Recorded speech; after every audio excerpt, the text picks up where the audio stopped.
رسول خدا کا وہ غلام جس نے ارض پاک کو دہشت گردوں سے خالی کراتے ہوئے جان نچھاور کر دی۔ ارض وطن کی حفاظت کرتے ہوئے اپنی جان نچھاور کرنے والوں میں لیفٹیننٹ ارتضیٰ عباس کا بھی خون شامل ہے۔ سادات کے گھرانے سے تعلق رکھنے والے نعت خوان ارتضیٰ عباس نے بچپن میں شہادت کا خواب دیکھا تھا۔ پاک فوج کے اس شیردل لیفٹیننٹ کی داستان آج کے نوجوانوں کے لیے بہادری اور قومی جذبے کی سچی لگن کو ظاہر کرتی ہے۔ ارتضیٰ عباس ایک ہونہار طالب علم تھا۔ مقابلے کے امتحان میں اچھے نمبروں سے کامیابی حاصل کی۔ پی اے ایف لوئر ٹوپا مری کے لیے سلیکٹ ہونے والا بچہ تھا۔ یہ اس کی پہلی کامیابی تھی۔ فوج میں جی ڈی پائلٹ بننے کی خواہش بھی رکھتا تھا۔ ایف ایس سی کے بعد آئی ایس ایس پی کیا، جو کہ بہت ضروری ہوتا ہے۔ فلائنگ ٹیسٹ اور میڈیکل بھی پاس کر لیا۔ جی ڈی پائلٹ کے لیے آنکھوں کا فٹ ہونا بہت ضروری ہوتا ہے۔ آنکھوں میں تھوڑا سا مسئلہ تھا جس کی وجہ سے بطور پائلٹ سلیکشن نہ ہو سکی۔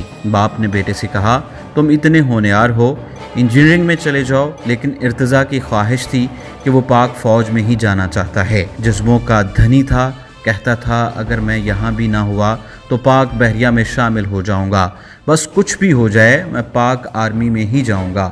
والد نے بیٹے کے عزم اور ارادوں کو دیکھتے ہوئے اجازت دے دی۔ کاکول سے گریجویشن مکمل کرنے کے بعد 42 پنجاب ریجمنٹ میں سیکنڈ لیفٹیننٹ کے طور پر شمولیت اختیار کی اور رحیم یار خان تعیناتی ہوئی۔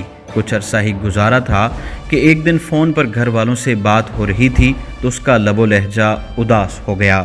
والد نے پوچھا، بیٹے کیوں اداس ہو؟ آپ چھٹی لے کر گھر آ جاؤ۔ جواب دیا، میرا روم میٹ لیفٹیننٹ حکیم اللہ شہید ہو گیا ہے بابا۔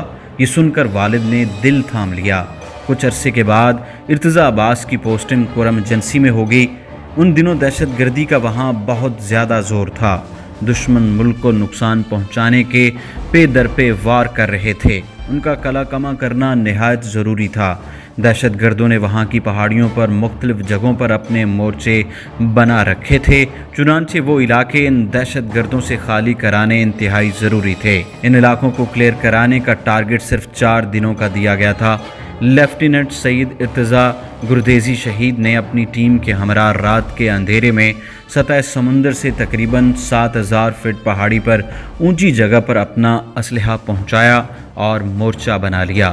صبح کے وقت پہاڑ کی چوٹی سے نیچے دیکھنے لگے تو دشمن کے مورچے اور حرکات واضح نظر آنے لگیں۔ انہوں نے اپنے ساتھیوں سے کہا، اپنی گنیں سیدھی کر لو، ان ظالم صفاق درندوں کو بھاگنے نہیں دینا۔ اس کے بعد شدید فائرنگ کا تبادلہ ہوا۔ کمانڈنگ آفیسر نے کہا، فائرنگ شدید ہو رہی ہے، اللہ خیر کرے۔ ارتضیٰ کی طرف سے کوئی پیغام بھی موصول نہیں ہو رہا تھا۔ سی او جانتے تھے کہ دشمن کے مورچے بہت مضبوط ہیں۔ کئی گھنٹے گزر چکے لیکن کوئی خبر نہیں آ رہی۔ پھر سی او کی وائرلیس پر ایک پیغام موصول ہوا جو ارتضیٰ کی آواز میں تھا، سر اپنے شمال کی طرف دوربین لگا کر دیکھیے، سبز ہلالی پرچم لہرا رہا ہے۔ سی او نے پہاڑی کی چوٹی پر سبز ہلالی پرچم دیکھا تو نعرہ بلند کیا، نعرہ تکبیر، اللہ اکبر، اور ارتضیٰ کو مبارکباد دی اور کہا، میں اوپر آ رہا ہوں۔ یہ 12 دسمبر کا واقعہ ہے۔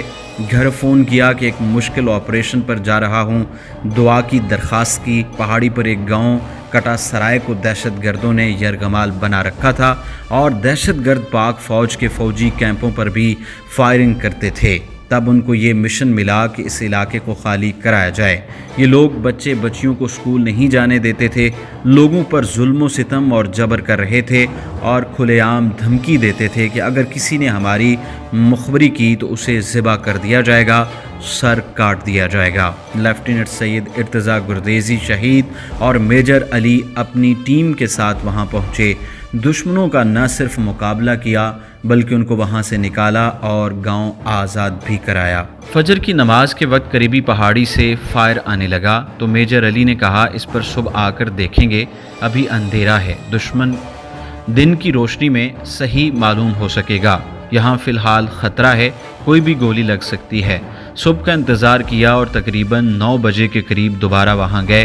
میجر علی کی ٹانگ زخمی تھی، وہ تھوڑا پیچھے تھے اور قیادت سید ارتضیٰ گردیزی کر رہے تھے۔ سید ارتضیٰ گردیزی تیزی سے سب سے آگے پہاڑی پر چڑھ رہے تھے۔ سید ارتضیٰ گردیزی جب مورچے کے پاس پہنچے تو اپنے انجینئر ساتھی سے کہا مورچے کا معائنہ کرو۔ مورچہ خالی تھا۔ اب مورچے کی طرف سے کوئی فائرنگ بھی نہیں ہو رہی تھی، کوئی مزاحمت بھی نہ تھی کہ اچانک باہر دوسری طرف سے فائرنگ شروع ہو گئی۔ دشمن بہت چالاک اور مکار تھا، وہ مورچے میں بم نصب کر کے بھاگ گیا تھا۔ سید ارتضیٰ اپنے ساتھیوں کے ساتھ مورچے کا معائنہ کرنے خود گئے۔ جیسے ہی اندر داخل ہوئے، ایک ساتھی کا پاؤں بارودی سرنگ پر آیا اور بم پھٹ گیا۔ سید ارتضیٰ گردیزی کوئی 20 گز دور جا گرے۔ وہ بہت زخمی ہو چکے تھے۔ ان کو ایمبولنس میں ہسپتال لے جایا گیا، جہاں ڈاکٹرز نے کہا کہ سید ارتضیٰ گردیزی شہید ہو چکے ہیں۔ وہ وطن عزیز پر قربان ہو گیا، لیکن اپنے مشن کو مکمل کر گیا۔ اللہ شہید کے درجات بلند فرمائے۔ شہادت سے پہلے ارتضیٰ اپنے والد سے کہا کرتا تھا، ابو جان، ان دشمنوں کی جرت نہیں کہ وہ پاکستان کو کوئی نقصان پہنچا سکیں۔ نہ ان کے ساتھ کوئی ڈیل ہوگی، نہ ان کی کسی بات کو مانا جائے گا۔ ان کے مقدر میں جہنم لکھ دی گئی ہے۔ وہ اپنے ماں باپ کی آنکھوں کا تارا، بہن بھائیوں کا دلدار تھا۔ بچپن سے ہی اسے پاک فوج میں شمولیت کا شوق تھا، قربانی کے جذبے سے سرشار تھا۔ شہادت سے پہلے اپنی امی سے بات کرتے ہوئے اس نے کہا تھا، امی جان، آپ نے رونا نہیں ہے، بہادری اور سب کا دامن نہ چھوڑنا۔ جب آپریشن میں جانے لگا تو والدہ سے ٹیلی فون پر بات ہوئی تو کامیابی کی دعا کے لیے کہا تھا۔ ارتضیٰ عباس کے خمیر میں شہادت لکھی ہوئی تھی۔ اہل بیت کے گھرانے سے تعلق رکھنے والے نوجوان سپوت کی نظر میں سب سے افضل کام حق کے لیے گردن کٹوانا تھا۔ اس کا یہ شوق شہادت ہر کوئی جانتا تھا۔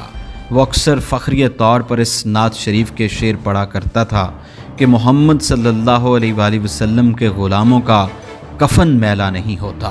اس کے ساتھیوں اور گھر والوں کا بھی یہی کہنا ہے کہ جب بھی اسے کسی آپریشن پر بھیجا جاتا تو دشمن کا مقابلہ کرتے ہوئے وہ یہی نعتیہ شعر پڑھتا اور اس کا جذبہ دیدنی ہوتا تھا۔